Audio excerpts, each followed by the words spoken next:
de muita reflexão dentro da doutrina espírita.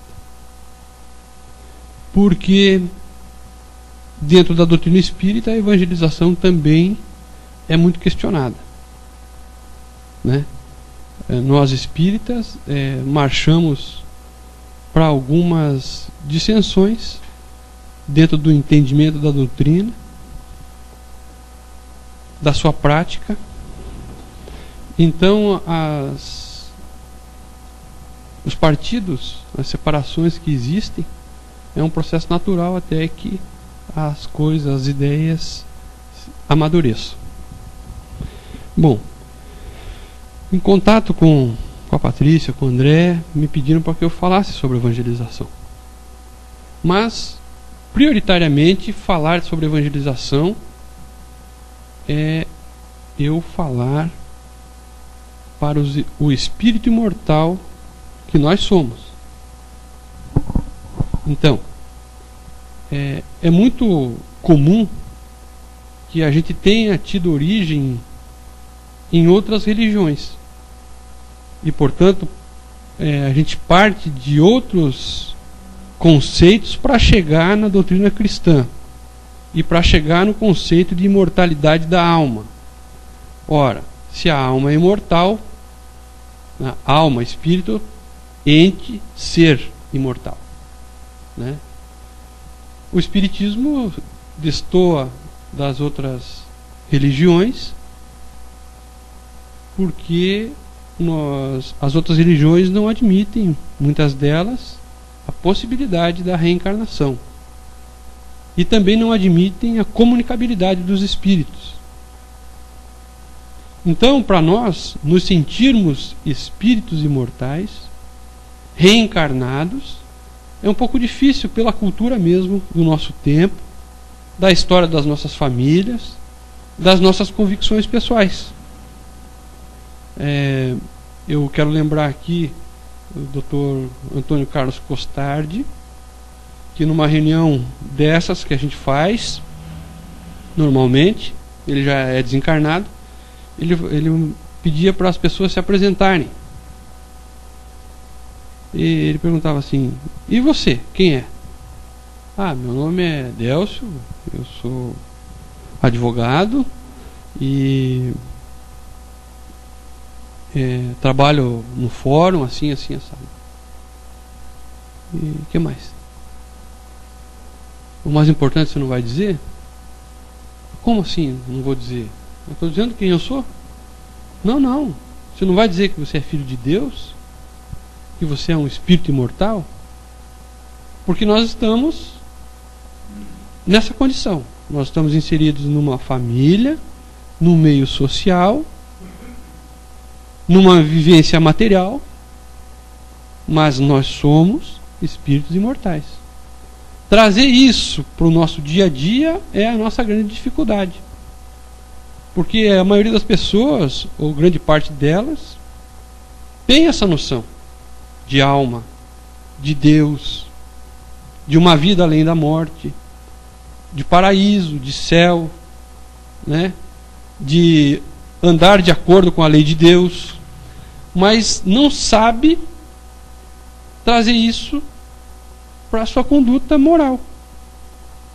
Porque se eu for bonzinho com Deus, está tudo bem. Se eu perdoar da boca para fora, está tudo bem. Se eu tiver pensamentos ruins, mas não dizer nada, está tudo bem. A condição não é essa. E não é essa a proposta da doutrina espírita. E a evangelização de espíritos como método vem trazer para nós uma consciência maior, que nós somos espíritos imortais. E nós nos conduzirmos como espíritos imortais. Olha, é difícil. Porque nós não compreendemos ainda o que nós irradiamos, por exemplo. Olha, chega no seu trabalho de manhã cedo, mal-humorado porque discutiu em casa por uma mesquinharia qualquer, um problema qualquer que não era de tanto relevo assim, mas o familiar agrediu, ofendeu, humilhou, debochou. Você se irrita porque foi apontado numa crítica que você entende injusta, e aí você chega muito mal-humorado no trabalho. E aí você fica irradiando ou mascando aquele sentimento de indignação porque você foi injustiçado, ou porque a crítica é verdadeira e te magoou, foi dita de uma forma muito ruim para você, e você fica irradiando aquilo. Para a materialidade do mundo, das coisas, não passa de uma manhã de mau humor de segunda-feira, por exemplo. No enfoque espírita, nós estamos trabalhando energias. Nós estamos recebendo e estamos irradiando energias. Isso é um modo de ver a vida como espírito. Por que eu pedi para ler sobre caridade? Porque a doutrina espírita, ela é de uma beleza tão singular, porque por várias vezes eles falam que não importa a seita, a que se filie o indivíduo. O importante é você estar no bem. Foi Paulo que falou aqui. Né? E tem uma outra passagem de Kardec que diz a mesma coisa. Lá na prece pelos inimigos do Espiritismo, que ele fala que nós devemos respeitar todo indivíduo na forma como ele entenda Deus. Ele não está dizendo assim, entenda Deus como a doutrina espírita. Não. O espírita tem que respeitar o outro como ele o entenda. Como a devoção dele, a prática dele, tem que respeitar. Sem abrir mão dos postulados, obviamente, daquilo que a doutrina espírita prega. Porque se nós nos encaminhamos hoje para uma casa espírita, nós sentimos necessidade de ter uma vivência espiritual, nós sentimos necessidade, diante das nossas dores, das nossas dificuldades pessoais, de um entendimento maior dessas coisas, de como se movimentam essas energias. Aqueles que perderam os entes queridos, mas será que tudo se acaba no túmulo? Aqueles que perderam os afetos por separação, por dissensão, será que isso eu estou pagando uma dívida com Deus? Aquele que teve um mau negócio financeiro e se vê em maus lençóis econômicos, passando necessidade, vendo os filhos passar necessidade. Meu Deus, o que eu fiz para Deus para acontecer tudo isso comigo? Nós sentimos dentro da nossa intimidade uma coisa moral, que é muito diferente da materialidade. A gente sente que existe um ser com quem nós conversamos na nossa intimidade. Nós sentimos que temos conflitos íntimos na vida de relação. Quando você lê o Evangelho de Jesus pela primeira vez, você entra em conflito. Primeiro, porque eu não entendo completamente. Segundo, porque eu não pratico. E terceiro, porque se for assim, eu estou feio na parada. A evangelização de espíritos, que é um método de educação do espírito, preconizada por Eurípides Barçanufo, ele vem dizer que a primeira coisa que o indivíduo deve se conscientizar é que ele é um espírito. E fala dos atributos do espírito. Ou seja, como é que esse espírito se manifesta? Estou falando de manifestar, a manifestação inteligente. Tá? Então, todos nós aqui temos pensamento, vontade, consciência e memória. Esses são os 4 atributos do espírito. Sem esses atributos em sintonia, em conjunção, funcionando todos ao mesmo tempo, nós não nos manifestamos. Olha, nós temos nós temos uma situação de contrariedade, como mencionei. Então, isso vai forçar uma forma de pensar. Você vai se defender, você vai responder, ou você vai calar, vai se magoar. Isso são as reações possíveis dentro de uma situação de contrariedade.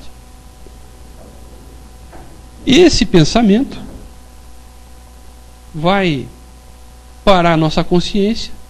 A consciência é dentro dos atributos do Espírito, onde nós gravamos todos os atos da nossa vida e, portanto, temos lá a noção de que somos filhos de Deus e temos uma enciclopédia da nossa existência, os princípios pelos quais devemos viver. Então eu vou lá, penso, jogo para a memória, para a consciência, mas essa consciência pode ser influenciada pela nossa memória. Ou seja, eu guardo comigo todas as minhas vidas anteriores. Todas as minhas vidas anteriores. E muitas coisas nós pensamos por mero reflexo. Não é? Ora, isso faz parte então da minha personalidade.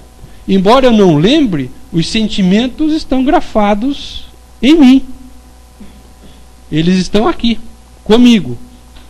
Então, vamos pensar. Eu sou muito vingativo. Mas eu não construí esse pensamento de vingança de uma hora para outra.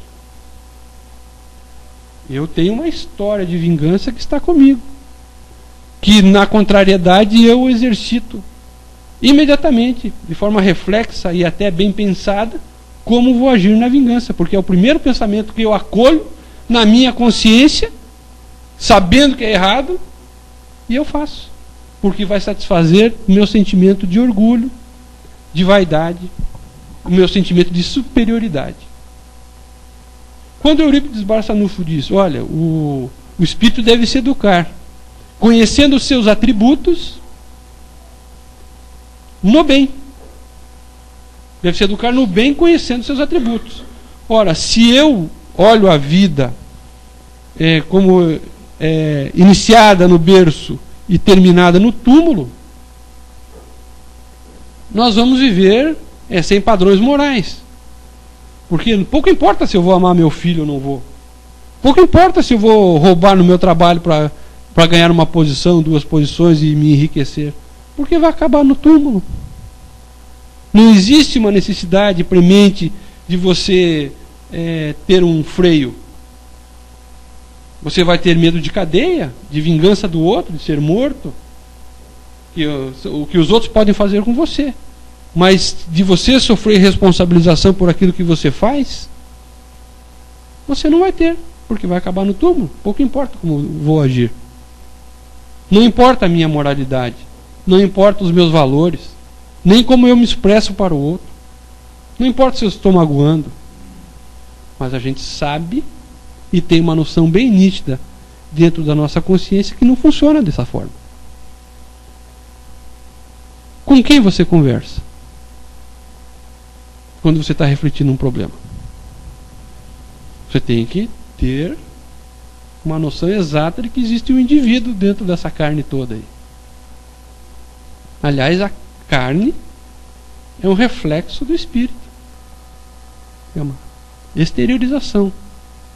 A doutrina espírita diz que o corpo é um veículo de manifestação.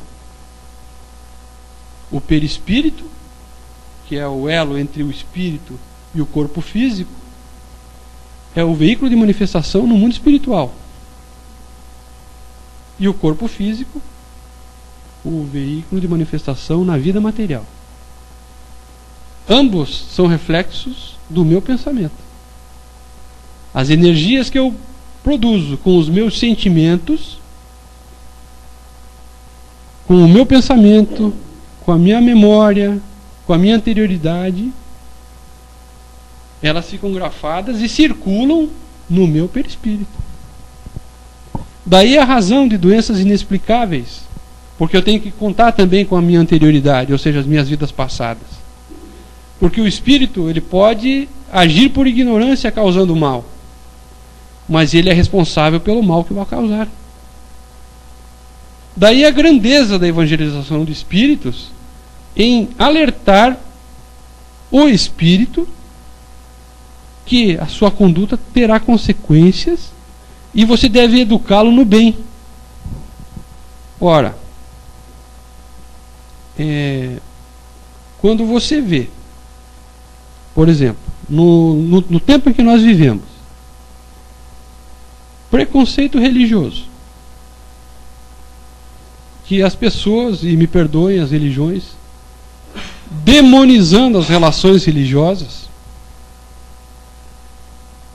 tratando um espírito em dificuldades, deplorando, chamando de demônio para baixo, não é dignidade. Isso não é um comportamento cristão. Isso não é caridade. Caridade, como se dizia, né, é amor em movimento. Isso é amor? Expulsar demônio com o jeito que eles fazem? Como se fosse um mero animal? Eu sei que nas casas espíritas, os espíritos mais enfurecidos nas reuniões mediúnicas são tratados com dignidade.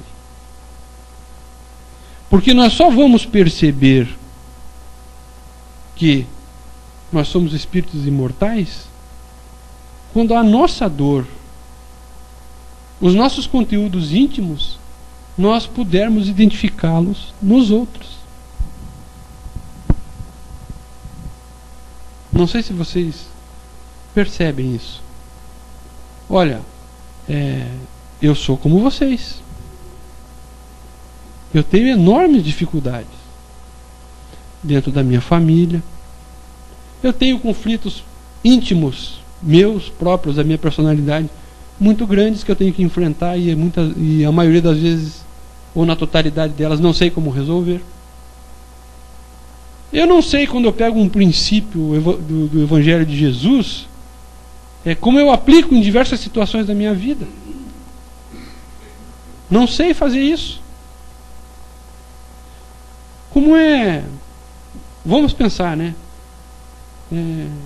A noção que nós temos de Deus, insisto nisso, é muito imprecisa, é muito precária. Você sabe, Ele é o Criador de todas as coisas, Ele é o princípio. Mas como isso vai na minha vida? Outra coisa, Jesus.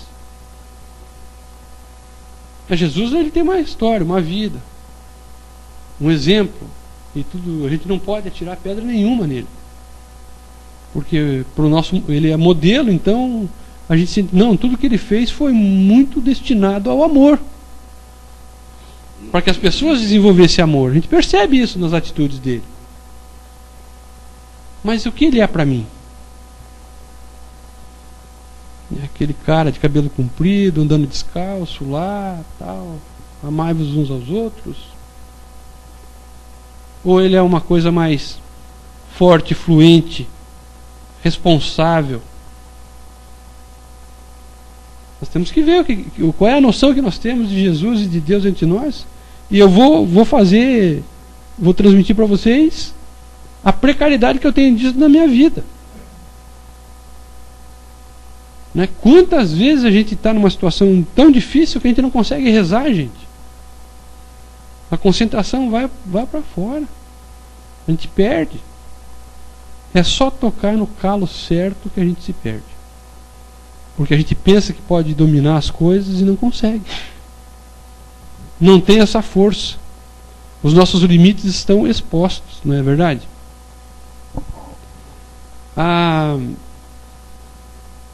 Nós temos que trabalhar isso.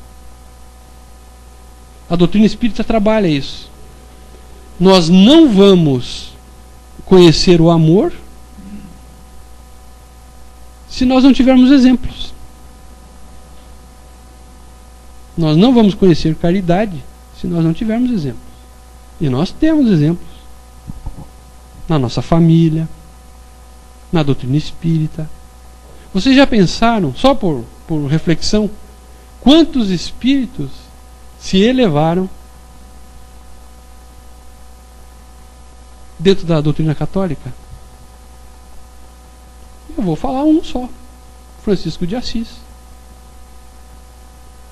Tem uma passagem de Francisco de Assis que eu acho, só para exemplificar, que dois dos monges, dos frades que trabalhavam com ele, foram num leprosário fazer preces para os leprosos.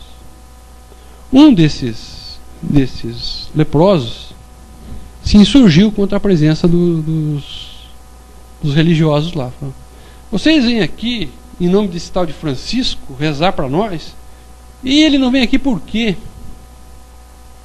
Eu não acredito nesse cara, olha o jeito que eu estou. E um dos frades era muito forte, e ele não deixou o pessoal rezar. Eles não conseguiram fazer a prece, porque o outro ficava atrapalhando, perturbando. Sabe de uma coisa? Eu vou te levar lá para Francisco. Pegou esse cara, pôs nas costas e levou até onde o Francisco estava trabalhando, num galpão lá. Chegando lá, o Francisco olhou: o que é isso? Não, ele estava dizendo isso, eu trouxe ele para você. Mas você não devia ter feito isso. Logo em seguida ele parou, refletiu: não, tudo bem, vou conversar com ele. Daí ele falou: vá lá na frente, pegue uma bacia com água e rosas, por favor.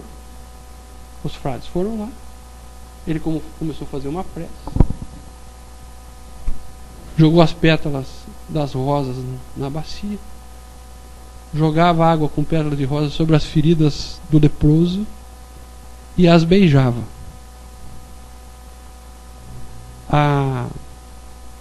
As feridas foram secando no mesmo momento, na frente de todo mundo. Esse leproso era um famoso criminoso da região, que quando ele roubava, depois ele incendiava as casas das vítimas. E ele passou muito tempo seguindo Francisco depois disso. Ele se tornou da comunidade de Francisco, da igreja de Francisco. E aí, isso nos é contado no livro Francisco de Assis. Esqueci o nome do médium que escreveu. Mas, passado alguns anos, ele reconheceu que muita violência ainda existia dentro dele. Veja bem o autoexame que ele fez. Ele foi curado. Ele tinha um exemplo de amor.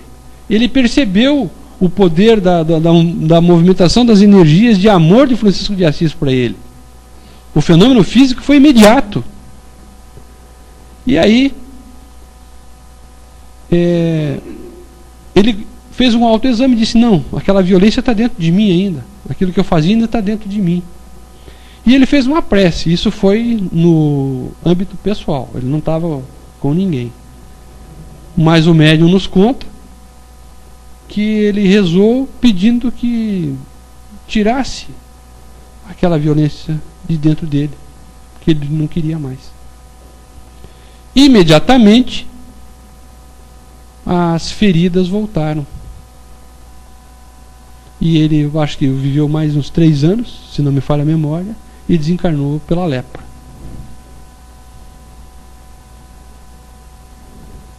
Veja, o que nós guardamos na nossa intimidade? Nós precisamos refletir sobre isso. E eu vou citar algumas coisas. Inveja. Alguém tem inveja aqui? Ódio. Ciúme. Arrogância. Orgulho. ansiedade, medo.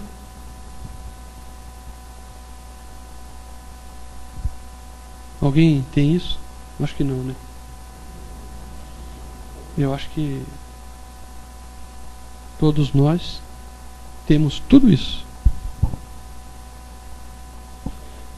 Algumas coisas com mais acento, outras com menos, já bem trabalhadas por nós. Então, alguns aqui saberão receber uma ofensa sem se contaminarem de negatividade. Outros reconhecerão no ofensor um inimigo que deverá ser colocado no devido lugar e irão responder à ofensa, quando a conduta deveria ser de amor. Bom, eu me coloco entre esses segundos. Eu acho que eu colocaria esse cara no lugar. Acho que ele precisa ouvir. Mas eu preciso me educar a fazer diferente. Embora eu tenha o sentimento de orgulho muito fluente, eu preciso pensar qual é a razão por que eu o tenho. Por que eu tenho vaidade? Quem está aqui contente com o seu corpo e com a sua aparência física? Isso não é vaidade? Ah, mas eu quero estar bonitinho, né? Tudo bem, isso é justo, que você queira estar bem e se apresentar bem para os outros. Agora, desequilibrar a ponto de escravizar-se, fazer outros sofrerem por causa da sua vaidade, é diferente. Por que você quer ser mais bonito? Qual é o sentimento que move a sua busca por uma beleza?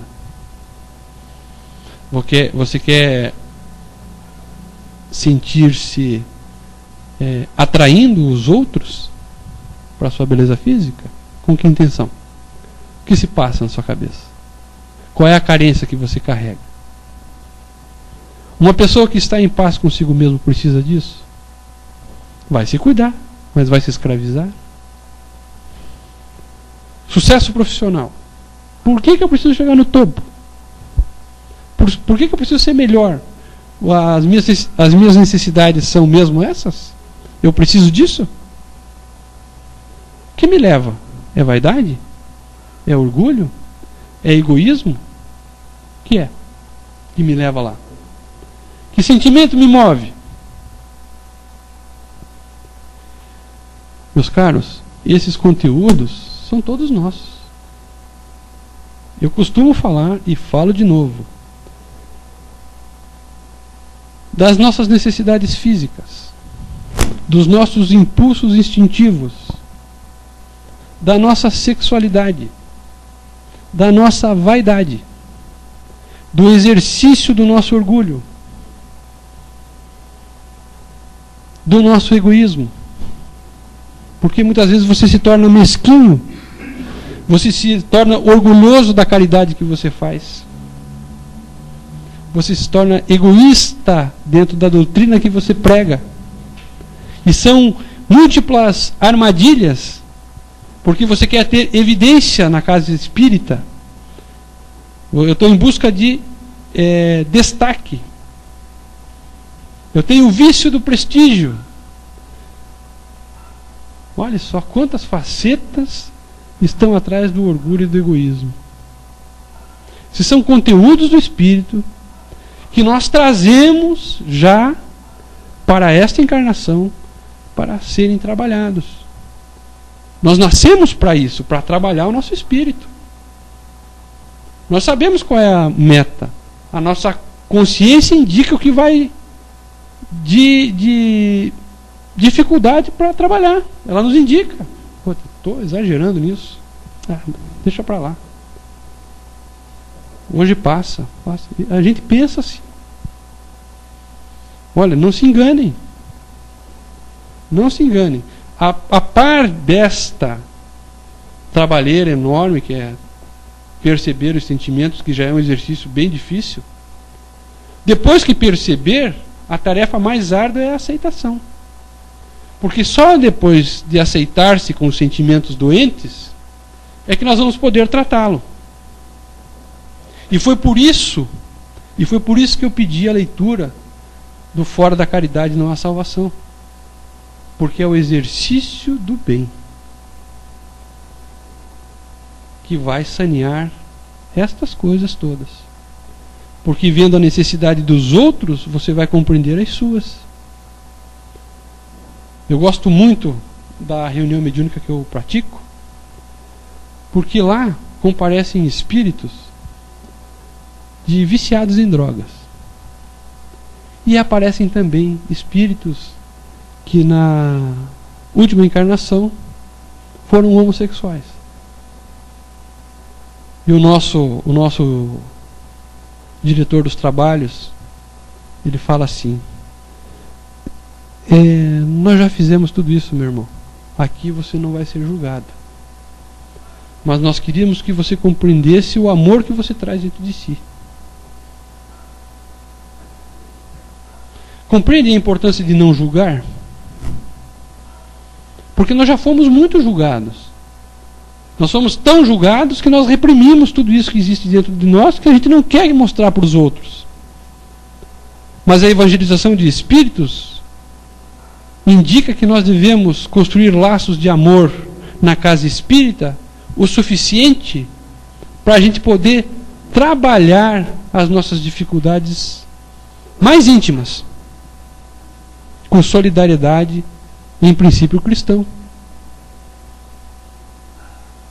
Eu costumo vou citar um exemplo do meu trabalho para exemplificar aceitação. Eu fiz uma audiência cujo réu ele tinha abusado sexualmente dos 4 filhos, de 2 filhos de cada casamento. Ele estava no 2º casamento. E ao final das contas dessa situação dolorosa para todos esses espíritos, ele chorou e pediu para falar. Daí ele falou o seguinte: eu preciso de ajuda porque eu gosto. Compreendam bem isso. Compreendam bem isso. Porque o que parece uma coisa monstruosa é um sentimento doente. O que ele estava dizendo? Que a necessidade sexual dele, a perversão dele, a atração por crianças, que é uma coisa que está em toda parte, vocês sabem. Pelo menos na mídia se prega, se abastece muito com esse tipo de informação. O perigo das crianças na internet, desses que são agenciadores de crianças para práticas abusivas de sexo. Isso é uma coisa da problemática do nosso tempo. Sexo é uma problemática do nosso tempo. E aí, o que eu como espírita, o que eu vou dizer para esse espírito? Eu fiquei pensando como é que esse meu irmão vai se reerguer diante da sua própria consciência. Foi isso que eu pensei. Meu Deus do céu, como? Sofrendo? Onde isso começou com ele? Ou para ele? Onde começou? Mas vamos deixar esse cidadão de lado. Era só porque ele se aceitou. Ele se reconheceu. Eu sou assim e preciso de ajuda. Reunião mediúnica, para quem frequenta aqui. Olha, chega o espírito, encontra 8, 10 pessoas reunidas que ele não conhece, e ele fala das suas dificuldades interiores. Olha, eu fui muito ruim, eu odiei, eu roubei, eu traí. E nós, médiuns? E nós, espíritas? O que nós temos feito? Nós falamos do que temos feito? Ou ficamos naquela fachada de cristão e não trabalhamos nada dentro de nós? Daí a razão de algumas obras espíritas, de médiums, de espíritas que desencarnam em situação muito difícil. Porque não se reconhecem, tão acostumados com o ato exterior, que não conseguem fazer uma leitura interior de si mesmos. E custa, olha, algum tempinho em regiões dolorosas para que ele faça essa leitura. Mas vai fazer um dia. Citamos aí o exemplo de André Luiz. Pegaram o capítulo 2º do livro Nosso Lar, vejam lá quantas vezes André Luiz fala a palavra consciência. No fundo, eu era ainda um homem egoísta de sempre. Essas palavras que ele usa. A evangelização de espíritos, quando ela provoca em nós uma leitura dos nossos conteúdos íntimos, ela está fazendo uma antecipação do que só poderia ser feito, talvez, no mundo espiritual, pela nossa vivência material. Se nós vamos fazer uma análise da nossa consciência, dos nossos atos, da nossa prática, dos nossos pensamentos, dos nossos sentimentos, nós estamos trabalhando os atributos do espírito. E, portanto, nós estamos vivendo como espírito, somado à nossa prática de caridade. Porque eu li não sei onde que o bem nos aperfeiçoa. Eu acho que é de Emmanuel. O bem nos aperfeiçoa. Então, você vai resolver praticar a caridade. Eu vou dar de mim. Hoje eu vou no hospital, vou ouvir um doente que está sem visita lá.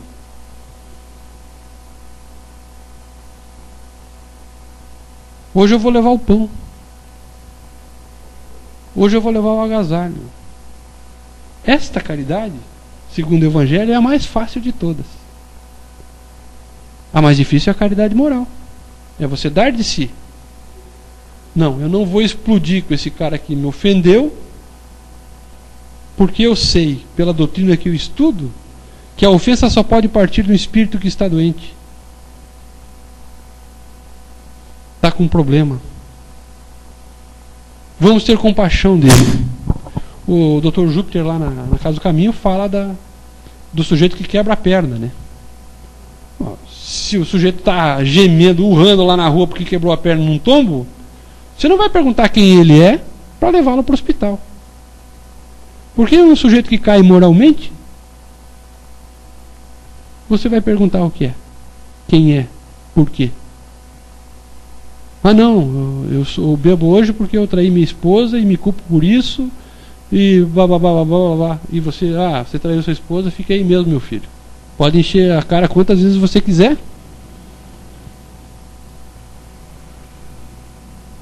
Não, eu dei o desfalque na minha firma, levei a grana do meu patrão. Você não vai ouvi-lo? Você não vai acolher? Perguntaram se Francisco de Assis perguntou se o cara era incendiário ou não. Na parábola do bom samaritano, insisto, quando passou, o doutor da lei viu o cara caído, passou reto, foi para Jericó, e o samaritano, que era considerado um herege pelos judeus ortodoxos, se tomou de compaixão pelo que estava caído ali. Mas quem é que está caído ali? Vamos fazer uma análise dessa parábola. Quem é que estava caído ali? Era um drogado? Era um homossexual? Era um ladrão? Quem era? Ele não perguntou. Mas eu ajudar um ladrão? Eu ajudar um drogado? Um traficante? Imagina.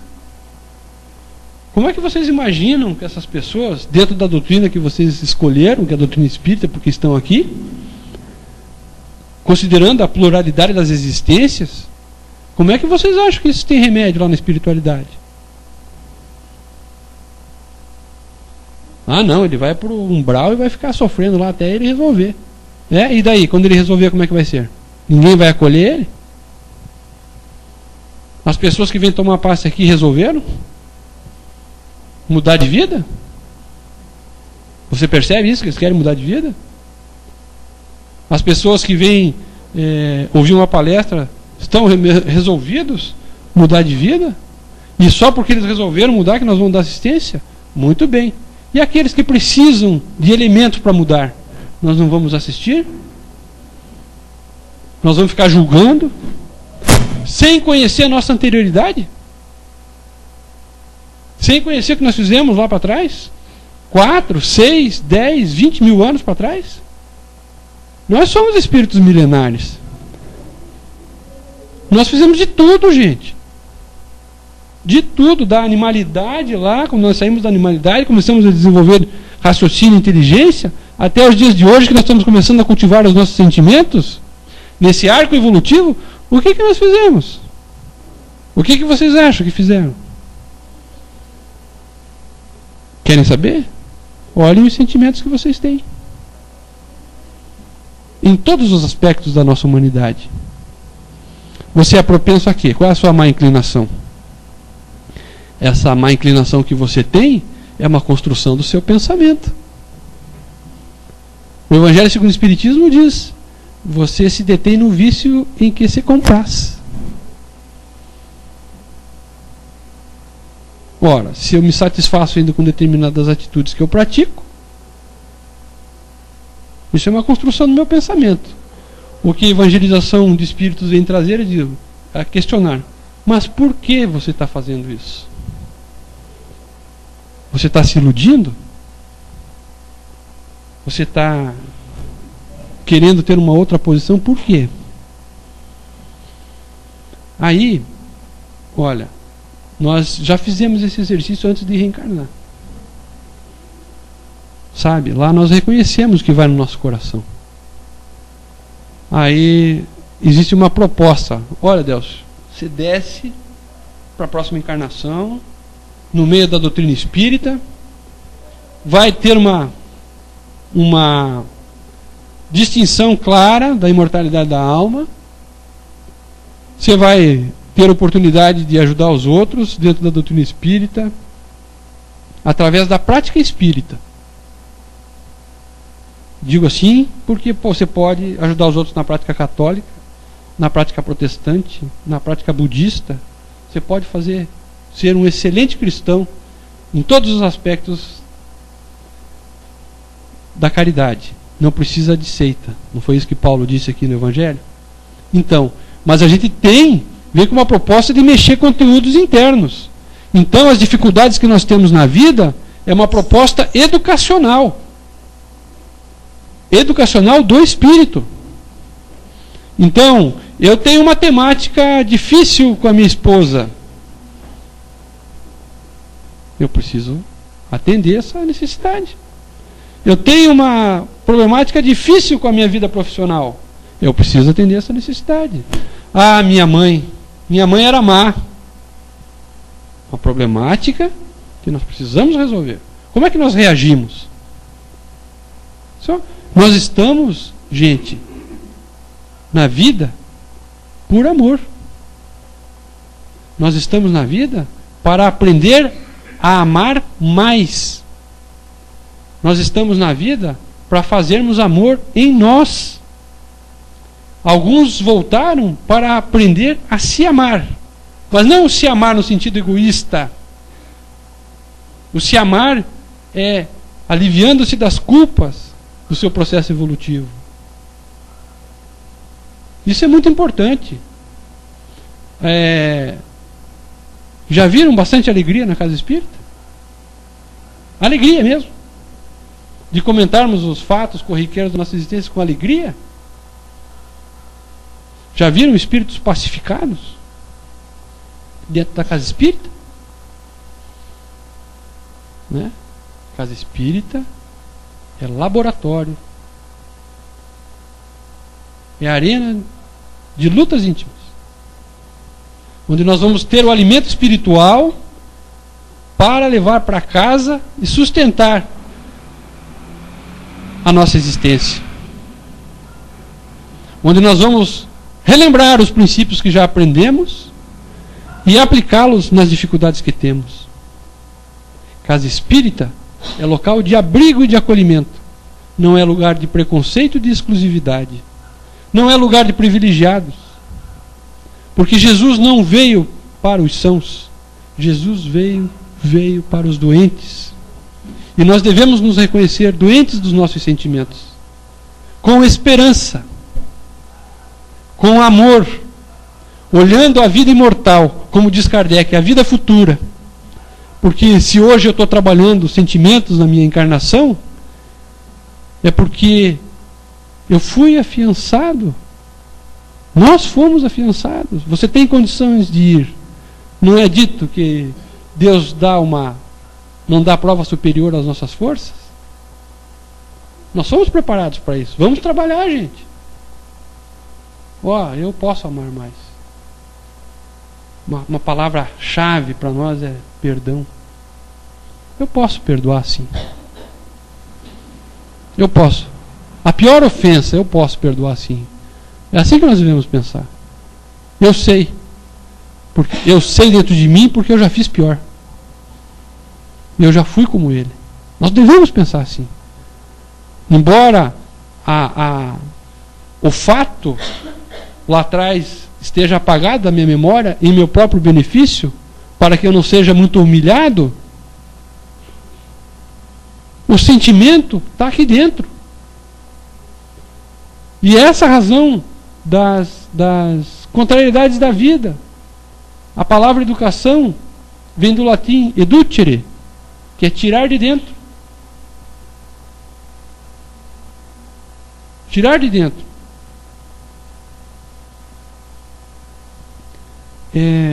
Nós fizemos uma programação reencarnatória. Nós sabíamos que nós poderíamos padecer na encarnação e sabemos das escolhas que podemos fazer. Mas a reencarnação é a escola santa